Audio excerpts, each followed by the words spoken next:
Amém. Graça e paz, igreja. Amém? Amém? Amém. Amém. Assim. Bênção é podermos adorar ao Senhor, saber que Ele é aquele que faz tudo em nós para nos aperfeiçoar, para nos chamar para perto dele. E eu gostaria que vocês abrissem as suas Bíblias em Romanos 8. Falaremos um pouquinho sobre o que coopera para o bem. O que é isso que coopera para o bem? Como cantamos aqui. E esse versículo tão conhecido, ele chega de uma forma muito abençoadora nas nossas vidas, para nos mostrar um caminho, mostrar um rumo, quando nós simplesmente não sabemos por que isso ou aquilo acontece em nossas vidas. E esse é o desejo do meu coração, que hoje você saia daqui sabendo que realmente tudo coopera para o bem, se você ama a Deus. Amém? Romanos 8, 28 diz o seguinte: sabemos que todas as coisas cooperam para o bem daqueles que amam a Deus, daqueles que são chamados segundo o propósito eterno de Deus. Até aqui. Vamos orar. Pai, mais uma vez, nós te pedimos mais uma vez que o Senhor fale conosco, que a Tua palavra, Senhor, penetre no mais profundo do nosso coração, nos ensinando as verdades eternas, Pai, que homem nenhum pode revelar, mas o nosso coração anseia por isso.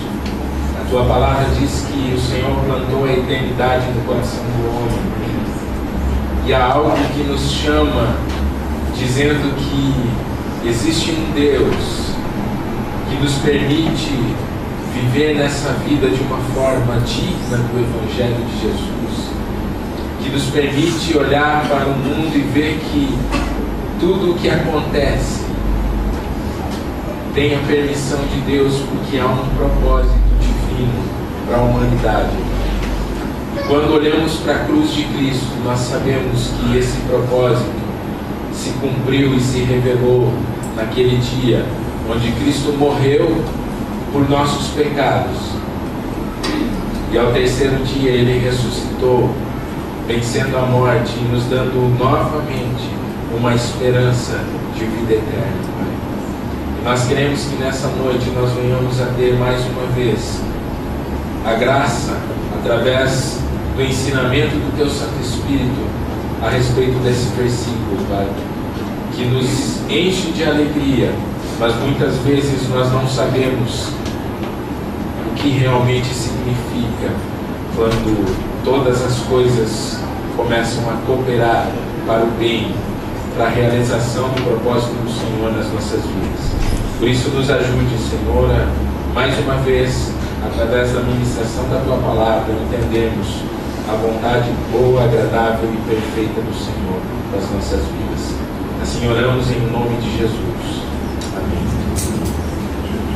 Irmãos, esse versículo, ele é tão conhecido, ele é tão firme no meio cristão, que ele é divulgado. Você não precisa muita decoração, né, para você saber que todas as coisas cooperam para o bem daqueles que amam a Deus.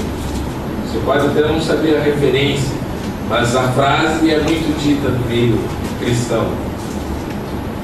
E nos dias de hoje, em um mundo onde tudo exige paciência, onde ele força com que as pessoas, os homens, corram atrás de coisas que não deixa você ficar parado, e um mundo onde falar em paciência já faz nós perdermos a paciência com as coisas. Então você tem que ter paciência. Já perdeu a paciência porque você não quer esperar. E esse mundo, ele nos força dessa maneira. Ele nos ensina, ele nos cria dessa maneira. E esperar por alguma coisa não está na nossa lista de afazeres do dia a dia. A gente sempre quer para ontem as coisas. Mas eu estudando sobre essa palavra, enquanto meditava, eu descobri que tudo na vida do homem exige paciência. Vai contra tudo aquilo que está no nosso coração. A começar pelo teu nascimento. Você teve que esperar 9 meses e não teve jeito. Alguns antes, né? Como Estevão, que quis vir antes, né? Mas não. 9 meses é o normal. Está ali o Heitor, né? Esperando se completar os 9 meses para que ele venha à existência aqui na Terra, né? Junto com nós, e a gente possa interagir com ele. Para estudar exige paciência. No mínimo 15 anos você vai passar dentro de uma escola se você quiser fazer uma faculdade. Então tem que ter paciência. Nós precisamos ter paciência se nós queremos crescer em uma empresa. Você não começa de cima, você começa lá embaixo e vai crescendo. Aqueles que trabalham na lavoura têm que ter a paciência de esperar aquilo que você plantou crescer, e assim você vai poder colher. E hoje eu quero falar sobre um outro âmbito dessa palavrinha paciência, que é justamente o que a gente leu aqui no versículo 28 de Romanos. Eu quero falar quando nós perdemos a paciência com Deus, quando Ele simplesmente interfere nos propósitos eternos, pelos propósitos eternos deles, nas nossas vidas, nos nossos sonhos, e Ele chega e interrompe às vezes algumas coisas que nós não estávamos esperando que acontecesse na nossa vida. E a maioria de nós não tem nem noção do que está cantando quando canta todas as coisas cooperam para o bem daqueles que te amam. E a verdade é que uma pergunta deve ser feita quando olhamos para esse versículo. E nós precisamos perguntar a nós mesmos: será que eu aprendi? Será que nós aprendemos realmente que todas as coisas cooperam para o bem daqueles que amam a Deus? Será que eu compreendo o que isso significa na minha vida? E saber teoricamente é uma coisa. A maioria de nós sabemos. Realmente tudo coopera para o bem daqueles que amam a Deus. Mas eu quero dar um exemplo muito prático nas nossas vidas. E com a história de um homem, eu gostaria, um teólogo, né, chamado Warfield, gostaria de que você percebesse o quanto implica você dizer: eu sei que tudo coopera para o bem. Mesmo essas coisas que acontecem na minha vida que são ruins. Mas nós sabemos, todos nós aqui somos casados, né? E alguns, não todos, né? Mas sabemos que aqueles que são casados fizeram votos diante do Senhor, com a sua esposa, né? Ou com o seu marido. E fazendo aqueles votos, a gente disse: não, eu vou estar contigo na doença, eu vou estar na tristeza, eu vou estar na alegria, em todos os momentos eu vou estar contigo. Eu fiz uma aliança contigo. E a maioria de nós, casados, não vai precisar pôr em prática essa, vamos dizer assim, esse compromisso em relação a se a minha esposa entrar em coma por anos e eu vou ficar com ela, ou se o meu marido ficar tetraplégico eu vou cuidar dele, né, até ele morrer. Para alguns acontece. E eu sei de uma coisa, eu sei que se isso ou outra coisa acontecer dentro do casamento, Deus nos chama para pôr em prática Romanos 8:28. Todas as coisas cooperam para o bem. Será que eu vou lembrar desse versículo quando acontecer algo assim na minha vida? E é aqui que a vida exige que nós tenhamos paciência e nós aprendamos a confiar em Deus quando acontecem as tragédias em nossas vidas. Eu achei muito legal um texto que eu li no Facebook, né? Do Arthur, né? Colocou a respeito dos seus pais que sofreram um acidente. É isso. Ninguém está preparado. Pode acontecer. E daí? Será que coopera para o bem? Será que eu vou lembrar desse versículo? Se acontecesse? E eu quero que você ouça essa história desse homem chamado Warfield. Ele foi um renomado e mundialmente conhecido teólogo, homem de Deus, pregava a palavra. E teve alguns livros famosos. Mas o que muitas pessoas não sabem é que esse homem, ele se casou com 25 anos de idade. Ele tinha 25 anos de idade. E quando ele casou com uma mulher chamada Anne Kincaid e viajaram para a Alemanha em lua de mel. Nessa viagem para a lua de mel, a esposa dele sofreu um acidente com um raio e ela ficou permanentemente paralisada. Não podia mais na sua lua de mel. E após cuidar dessa mulher por 39 anos, ele enterrou ela. Esse homem, ele quase não se ausentava de casa por mais de 2 horas, porque ela exigia um cuidado que o seu marido tinha que dar. Então ele fazia coisas e voltava para casa. Todos nós prometemos cuidar dos nossos cônjuges, mas para esse Warfield aconteceu de verdade. Ele teve que pôr em prática os seus votos. Ele teve realmente um sonho desfeito, o momento mais feliz da sua vida. E ele era um servo de Deus. E é interessante que eu não duvido que esse homem tenha perguntado para Deus: Deus, por que isso? O que aconteceu? O que isso tinha que acontecer na minha vida? Eu perguntaria. Se fosse comigo, eu perguntaria.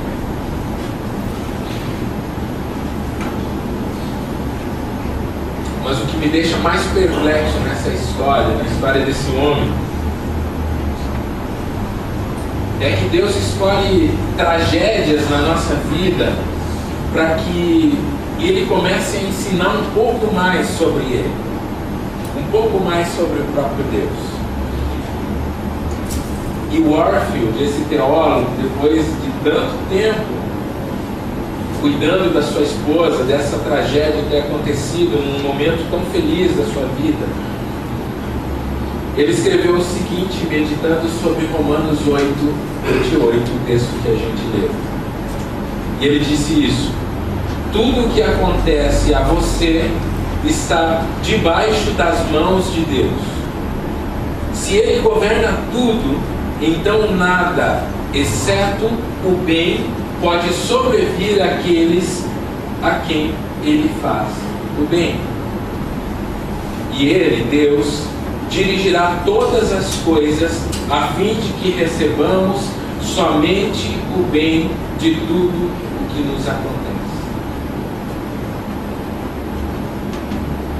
Para Warfield não foi uma experiência ilusória. Ele disse isso depois de que algo aconteceu muito duro na sua vida. E ele conseguiu achar em Romanos 8, 28 a revelação de que Deus dirige todas as coisas a fim de que recebamos somente o bem de Deus, mesmo nas circunstâncias mais difíceis de nossa vida. E essa compreensão desse homem de Deus sobre a soberania de Deus é incrível, porque não é mera teoria, não é algo suposto na vida desse homem. Ele falou isso depois de uma tragédia que acompanhou ele até o final da sua vida. Ele morreu 6 anos depois. Muitos de nós podemos sair daqui e prometer para as nossas esposas e nossos maridos: não, eu vou estar contigo até o fim, não importa o que aconteça. Mas para esse homem aconteceu assim que ele fez os votos no seu casamento. Será que somos capazes de dizer isso depois de passarmos por dor e sofrimento? Todas as coisas cooperam para o bem daqueles que amam a Deus. Será que somos capazes disso? Será que somos capazes de ter a paciência que Romanos 8:28 exige? É muito maior do que pensamos. Esse versículo é muito mais profundo do que a gente pensa.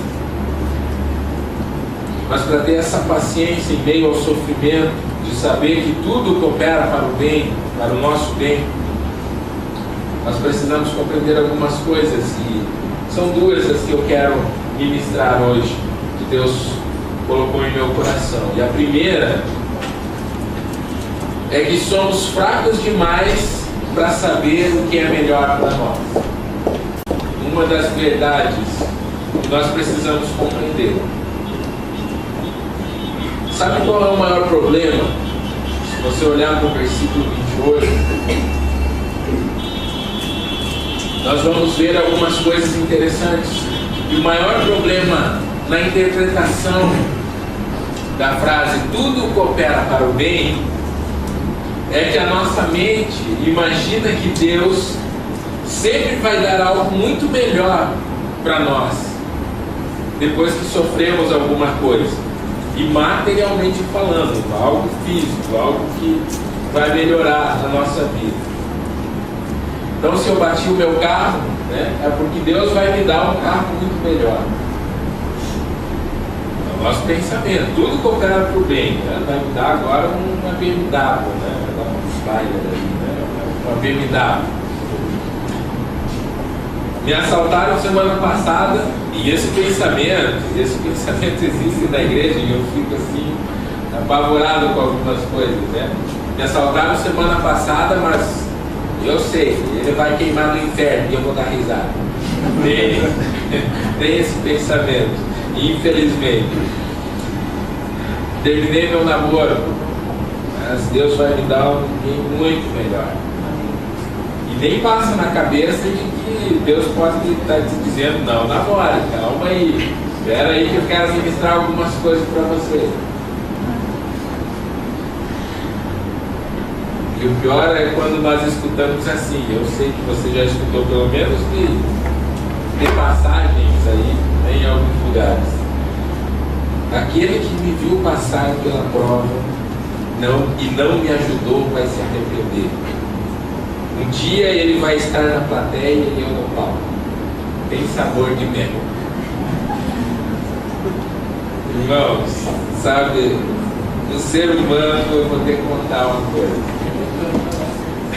Então, tira da lista essa música aí se tiver. O ser humano, ele tenta forçar Deus a fazer a vontade dele.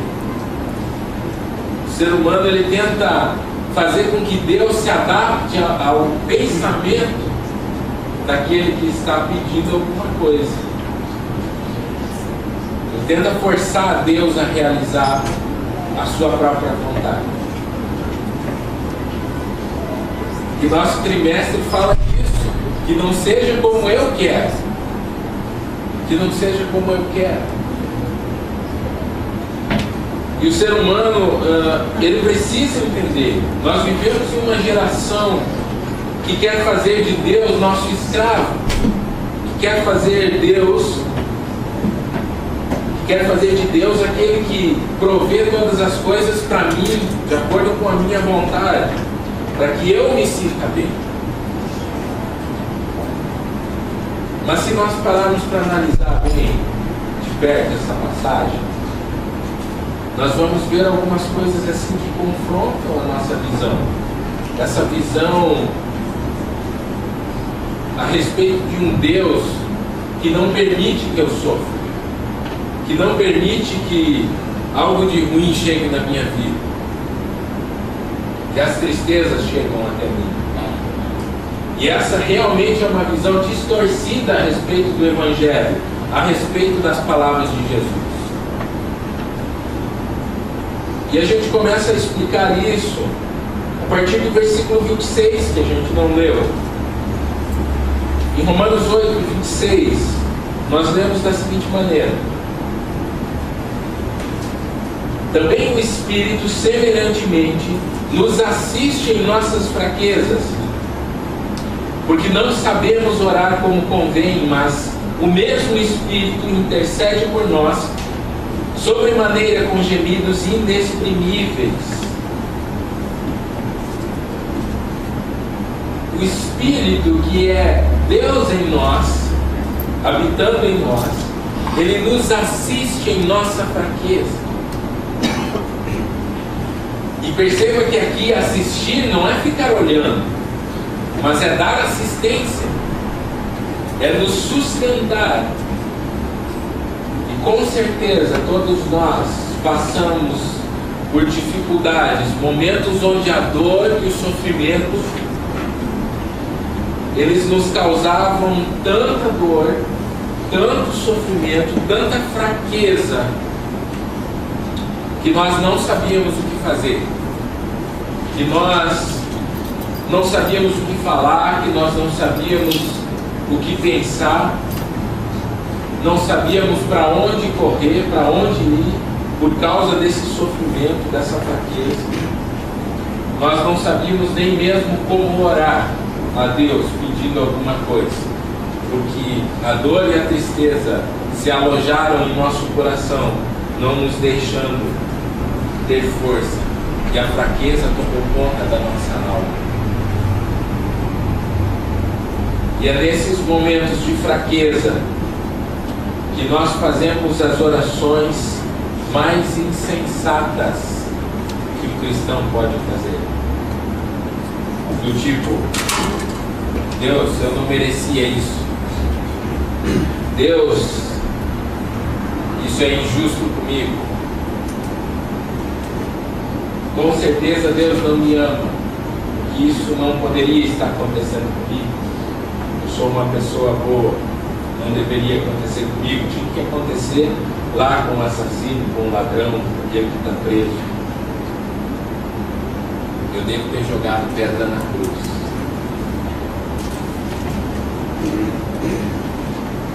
Você não jogou pedra na cruz, não. Eu e você jogamos toda a podridão do pecado que era meu sobre Cristo naquele momento, e Ele tomou os nossos pecados para que nós não vivêssemos com esse peso. Foi isso que Ele jogou, não pedra. Foi isso que Ele tomou de nós. E é no momento de fraqueza que nós esquecemos que nada sai fora do controle de Deus. É nesse momento onde a dor causa tanta fraqueza em nós, que nós começamos a orar como não convém, e dizer palavras como essas que eu citei. Diante das tragédias da vida, nós só sabemos orar segundo a nossa própria vontade. E não queremos nem saber da vontade de Jesus. Não queremos nem saber o que Deus está fazendo em nós. Nós queremos é orar dizendo: Deus, faça isso, porque eu quero isso.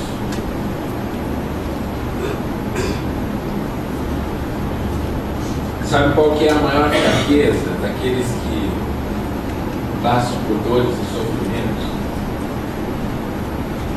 É a incapacidade de saber orar com inteligência, de saber orar como convém. Sabe por que isso é tão tremendo? Que nós vemos o próprio exemplo em Jesus. Jesus passou momentos tão angustiantes. Nós comemoramos a Páscoa semana passada. Jesus passou momentos tão angustiantes na sua vida que o seu corpo respondeu suando sangue. Alguém de vocês sofreu a tal ponto? Eu não. Mas ele sofreu. A tal ponto de seu suor se tornar sangue. Ele suou sangue. Se você pesquisar aí, você vai ver os médicos falando sobre isso. Pode acontecer, mas é uma angústia, um estresse, um peso tão forte na sua alma que o corpo responde dessa maneira. Que é muito difícil, tem que ser muito alto o grau de estresse, de angústia dentro de uma pessoa para ela suar sangue. E Jesus chegou a esse ponto. Qual a oração que Jesus fez? Não foi uma oração insensata. Vamos para Lucas 22.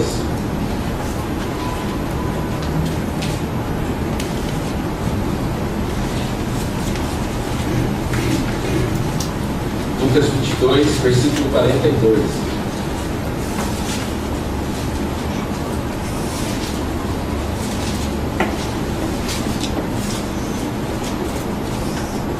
E ali diz assim: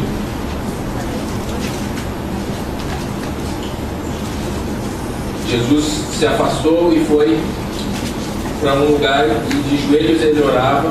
No versículo 42 diz, dizendo: Pai, se queres, passa de mim esse cálice. Contudo, não se faça a minha vontade, e sim a tua. Então lhe apareceu um anjo do céu que o fortalecia ou o confortava. E estando em agonia, orava mais intensamente. E aconteceu que o seu suor se tornou como gotas de sangue caindo sobre a terra. Levantando-se da oração, foi ter com os discípulos e os achou dominados pela tristeza, dormindo. E aqui nós vemos coisas interessantes nessa experiência de Jesus. Jesus ora uma oração que convém: Pai, que não seja conforme eu quero. Se tu puderes, passa esse cálice, mas não seja como eu quero. Deus responde a oração que convém de Jesus com um anjo, enviando um anjo que fortalecia Jesus naquele momento de angústia extrema. Vemos também que Deus não mudou a situação de Jesus. Ele ficou ali sofrendo. E Deus não mudou a situação de Jesus. Ele enviou um anjo para fortalecer ele e não mudar o que estava acontecendo. Vemos Jesus tão angustiado que ele suou sangue. E por último nós vemos os discípulos dominados pela tristeza, porque não sabiam como orar. Então eles foram dormir, dominados pela tristeza, para ver se ela passava. Quantos de nós que nos deparamos com situações difíceis da vida, só temos vontade de ir dormir e esquecer do que está acontecendo com a nossa vida? Que em profunda tristeza nós tentamos esquecer porque não sabemos lidar com aquele momento de tristeza.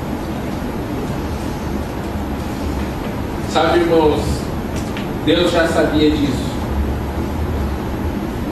Deus já sabia que o homem não tinha condições de lidar com situações extremas. Quando nós nos sentimos abandonados por Deus, em meio ao sofrimento e à dor.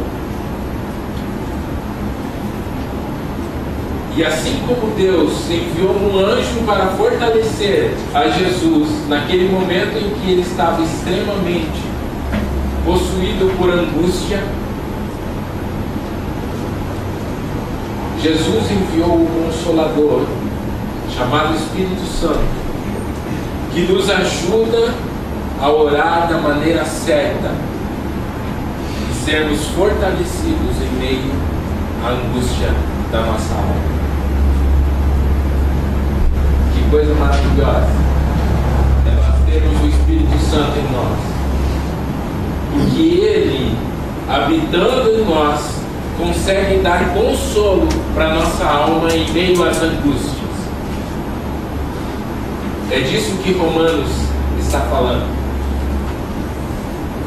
Como nós lemos, o Espírito intercede por nós com gemidos inexprimíveis. Você sabe o que isso significa? Significa que quando você não tiver forças para orar, que você estiver tão angustiado, e segundo a vontade de Deus, o seu coração estiver tão fraco, a ponto de nem palavras saírem da tua boca, o Espírito Santo vai suspirar diante de Deus com palavras certas a respeito da tua dor, para que os propósitos de Deus em meio ao teu sofrimento se cumpram e você sinta a presença do próprio Deus em meio à tua dor. A palavra gemidos significa suspiros. Suspiros. O Espírito intercede por nós sobremaneira com suspiros não exprimíveis, que não podem ser expressados em palavras. É isso que significa. E quando em meio aos sofrimentos das nossas vidas, a única coisa que sabemos fazer é chorar, é gritar, é dizer eu não consigo, de tanta dor, o Espírito Santo intercede por nós a Deus Pai com suspiros que expressam tudo aquilo que não conseguimos colocar em palavras. Se você ama a Deus, porque essa promessa tem uma palavra bem significativa aqui: tudo coopera para o bem daqueles que amam a Deus. E é por isso que ele chama os homens para aquele versículo que resume tudo, toda a lei. Ame ao Senhor de todo o teu coração. Porque aqueles que amam a Deus terão o Espírito Santo dentro dele. Aqueles que se entregaram a Jesus Cristo. E esse Espírito Santo intercede porque você é fraco demais para perceber o que Deus está fazendo. E você precisa desse Espírito Santo agindo na tua vida. Toda dor que ele sente que você sente por causa de uma situação, o Espírito Santo consegue traduzir para Deus, diante de Deus, da maneira correta. Porque nós não sabemos orar como convém. Nós vamos dizer: Deus, eu não quero isso. Deus, eu não posso. E nós não sabemos orar como convém. Ele sabe que você está abalado, mas Ele conhece o teu coração, se você ama a Deus ou não. E se você ama a Deus, Ele vai colocar as palavras certas diante de Deus. Mas para que isso aconteça, o Espírito Santo precisa ver em você um coração que se dispõe a amar a Deus sobre todas as coisas, que se dispõe a dizer: Senhor, que não seja da minha vontade, que não seja como eu quero, mas que seja como o Senhor quer. Se você quer ser consolado de sua tristeza, você precisa fazer uma oração inteligente. Você precisa fazer uma oração que convém. Você precisa se entregar a esse Espírito para que Ele interceda por você, com suspiros que demonstram que você ama a Deus. Mas se você não amar a Deus, se você não aprender a confiar em Deus, você vai querer resolver da sua maneira. Você vai começar a conduzir as coisas para que você resolva o problema com aquilo que você conhece, com aquilo que você tem de habilidades. E não é isso que o Senhor tem para nós. Agora, se você for dominado pela tristeza, você vai querer resolver dormir.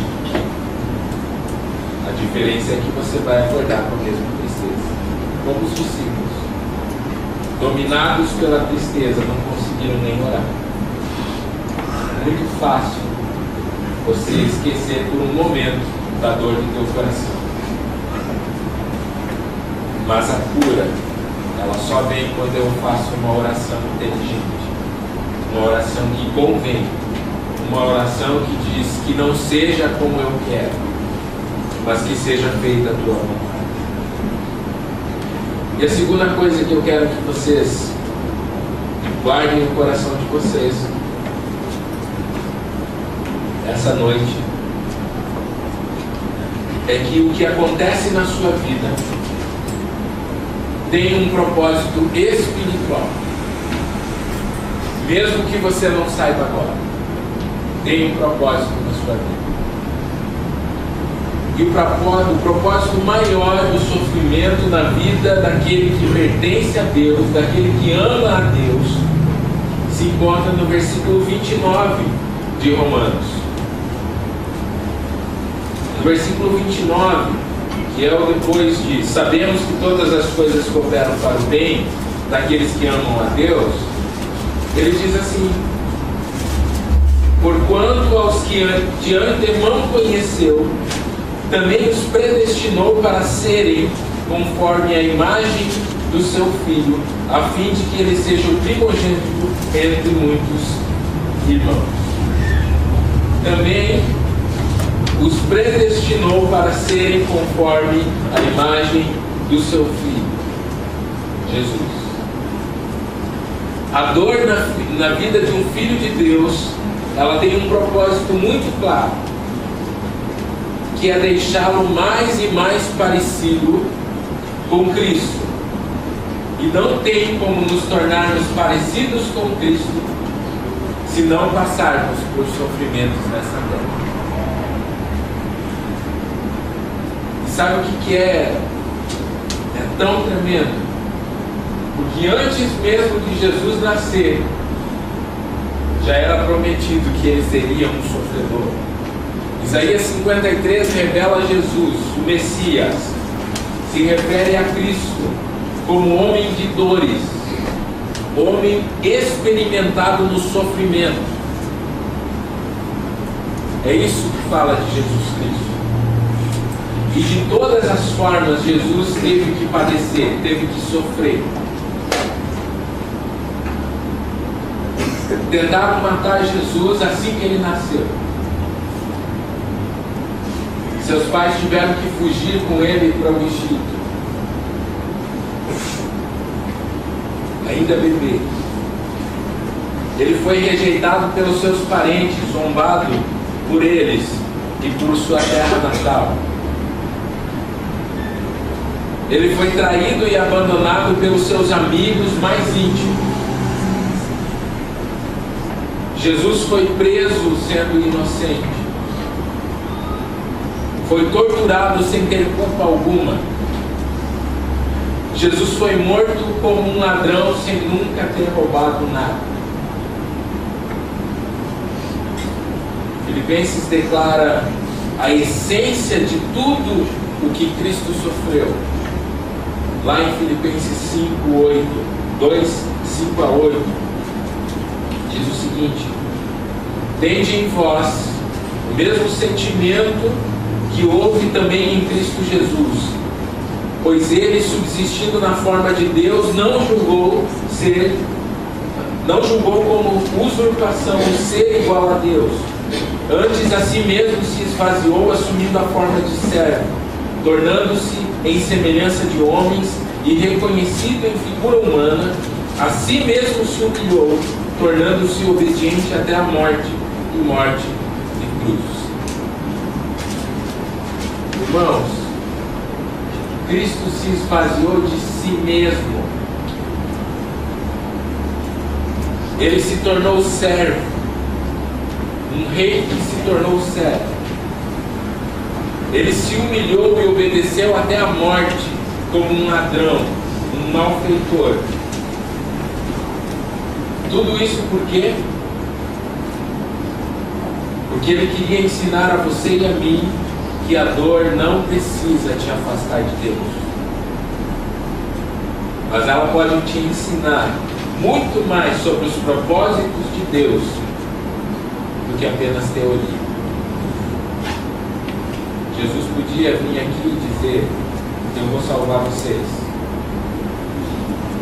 Não adiantaria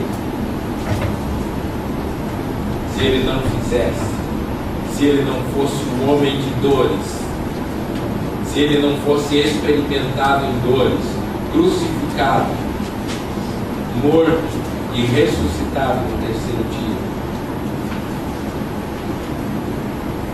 Deus quer fazer você viver nessa terra como Cristo viveu. Você não precisa mais morrer pelos seus pecados. Você não precisa ser açoitado. Mas uma coisa eu sei, que na minha vida o sofrimento me ensinou a ser alguém mais parecido com Cristo. Todos os dias em que eu vivo, eu vejo isso.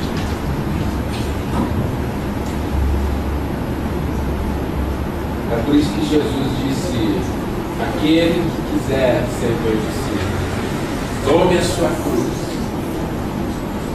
negue-se a si mesmo, tome a sua cruz e siga. Não é fácil você ouvir palavras de que eu tenho que pegar a minha cruz. Para que você pega uma cruz? Jesus pegou uma cruz para ser crucificado, para morrer, para se esvaziar de si mesmo. E ele nos chama novamente a parar de querer fazer Deus de escravo e se tornar escravos de Deus. Dizer: Senhor, que não seja como eu quero, que não seja como eu quero. E eu não vejo nos passos de Jesus, já que a gente quer ser discípulo de Jesus, eu não vejo nos passos dele coisas como riqueza, alegrias todos os dias. Eu não vejo ausência de sofrimento ou uma vida fácil na vida terrena de Jesus.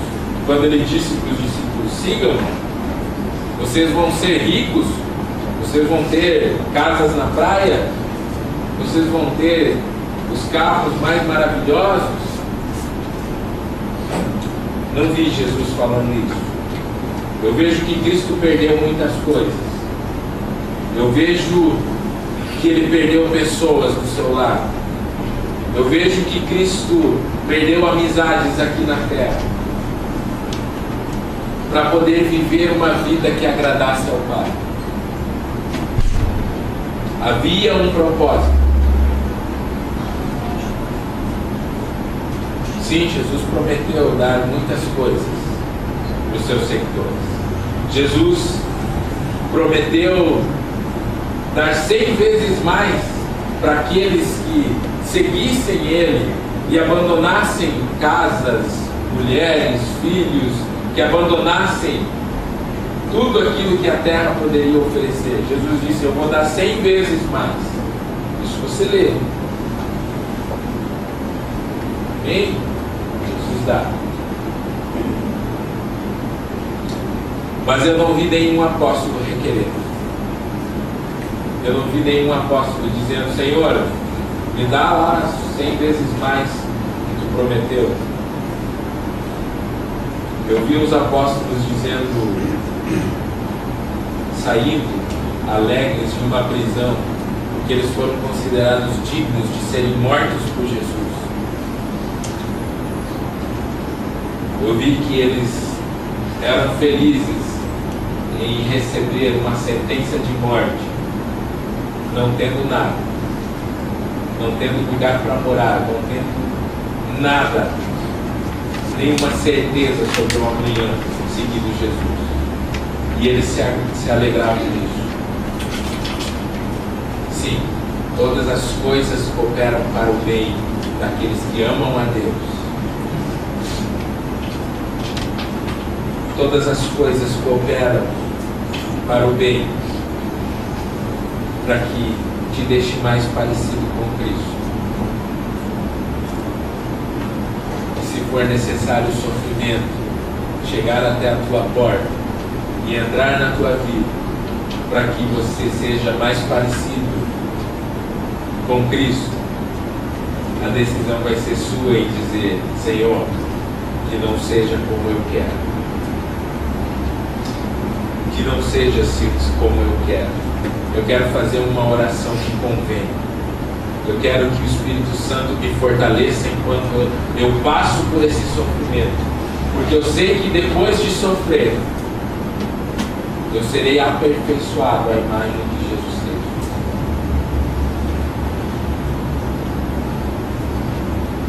Meus irmãos, eu quero terminar, mas eu quero dar um conselho.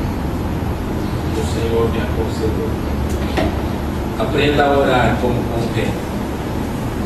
Aprenda a orar segundo a vontade de Deus para a sua vida.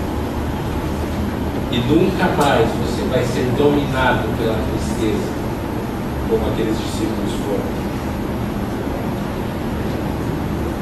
Você vai ficar triste, sim. Vai ter dor, vai ter dor. Jesus não aliviou essa questão. Mas nunca, nunca mesmo essa dor vai conduzir a tua vida. Quem conduz a tua vida é o Espírito Santo. Amém. E quando você perceber isso, você vai ver que todas as coisas na tua vida cooperam para o bem. Mesmo a dor, mesmo o sofrimento, mesmo a morte, mesmo tudo de ruim que possa acontecer na tua vida, tudo coopera para o bem. Tudo coopera para te deixar um pouco mais parecido com Cristo. E é isso que Deus quer fazer em nossas vidas. Você será conduzido pelo Espírito Santo e Ele te deixará mais parecido com Cristo. Há uma frase de C.S. Lewis, As Crônicas de Nárnia, que é muito interessante, onde o leão fala para a menina. Ele diz assim: chorar adianta por um tempo, mas depois você tem que levantar e tomar uma decisão. E é isso que a gente precisa fazer. Será que a gente vai ser dominado pela tristeza? Ou a gente vai ouvir as palavras do rei que diz: tudo coopera para o bem. Eu posso fazer todas as coisas, eu posso fazer essa dor acabar agora, mas eu tenho um propósito com essa dor. E você pode continuar sendo aperfeiçoado por esse sofrimento, porque ele produzirá em você algo eterno. Você pode ficar reclamando do que você perdeu. Pode ficar a vida inteira reclamando das coisas que você não tem das coisas que você perdeu, das pessoas que se foram. Ou você pode se levantar e agradecer a Deus pelo tempo que você teve isso e continuar na jornada para se tornar um pouco mais parecido com Deus.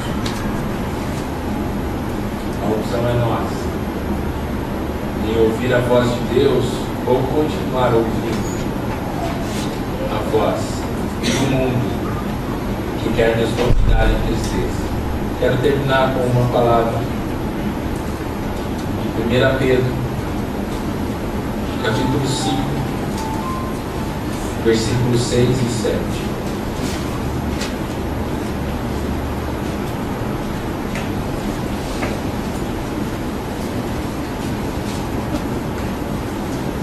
Que isso faça sentido na sua vida, a partir de Romanos 8, 28. Versículo 6 diz assim: humilhai-vos, portanto, sob a poderosa mão de Deus, para que Ele, em tempo oportuno, vos exalte, lançando sobre Ele toda a vossa ansiedade, porque Ele tem cuidado de vós. Amém? Amém. Se coloque de pé, vamos orar.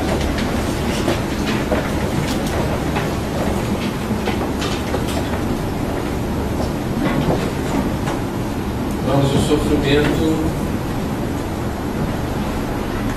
à primeira vista, é algo muito ruim na sua vida. Enquanto você não compreender que todas as coisas cooperam para o bem, se você ama a Deus, e se você ama a Deus, o sofrimento que chegou até a tua vida tem um propósito. Nunca esqueça disso. Se você pertence a Deus, toda dor, toda doença, todo sofrimento tem um propósito. E você vai descobrir esse propósito quando você orar como convém. Quando você orar segundo a vontade de Deus e dizer: Espírito Santo, Espírito Santo, me revela o que eu devo fazer, porque a minha vida já não pertence mais a mim mesmo, pertence ao Senhor. Vamos orar. Pai, em nome de Jesus, eu sei que muitos dos meus irmãos passam por sofrimentos. Eu posso não estar passando agora, mas já passei alguns, eu sei, e o Senhor sabe disso. Eu não sei qual a angústia do coração de cada um que está aqui, Senhor. Mas eu sei que aqueles que amam ao Senhor, eles precisam crescer, assim como eu preciso crescer na tua palavra.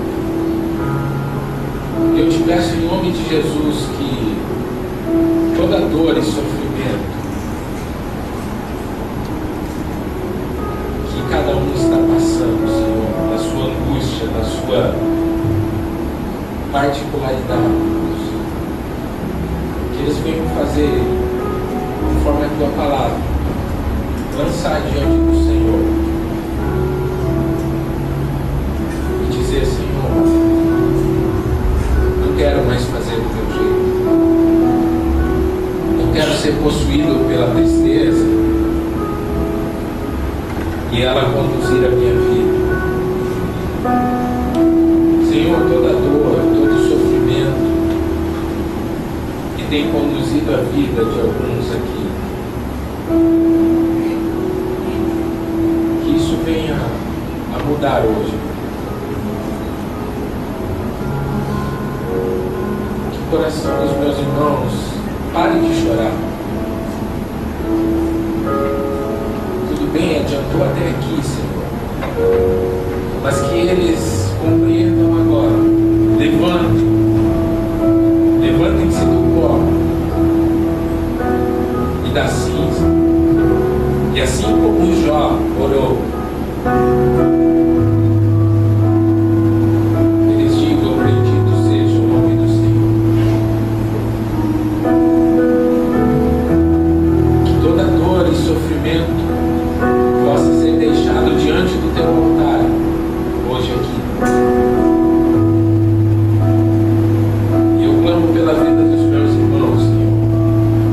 perderam coisas, que perderam pessoas, que se angustiam por causa de uma dor física, de uma doença, de algo que aflige a sua alma, que eles possam deixar no teu altar, porque eu sei, eu tenho plena convicção disso, e eu creio até o final da minha vida que o Senhor tem cuidado sobre as nossas vidas, e nada muda isso. Como a sequência de Romanos 8 vai dizer que nem a morte, nem a vida, nem os principados, nem potestades, nem perigo, nada, Senhor, pode nos afastar, nos separar do teu amor, do amor que está em Cristo Jesus. Nada nos separa, nem a dor e nem o sofrimento. E por isso nós não precisamos ser conduzidos por Ele. E que no coração dos meus irmãos possa haver esse sentimento hoje, que eles possam libertar a sua vida em Cristo Jesus,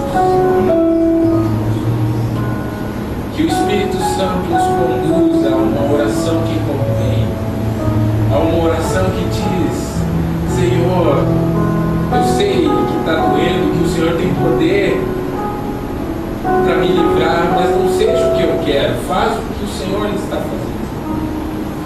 Transforma o que o Senhor quer transformar através do sofrimento, da dor, da perda. Deus, em nome de Jesus, eu te peço que fortaleça os meus irmãos, fortaleça aqueles que têm sido perseguidos, fortaleça aqueles que têm desanimado, aqueles que têm sofrido sozinho, que não compartilham a sua dor com ninguém. Que o Senhor possa estar ministrando no coração deles, e eles se derramem aos seus pés e encontrem em Ti o refrigério da sua alma. Em meio ao vale da sombra da morte, o Senhor nos conduz. Senhor, em nome de Jesus, eu oro pelos meus irmãos e agradeço, Senhor, porque eu não preciso pregar verdades aqui. Eu não preciso pregar uma palavra apenas de motivação, mas eu posso pregar a tua palavra como ela é.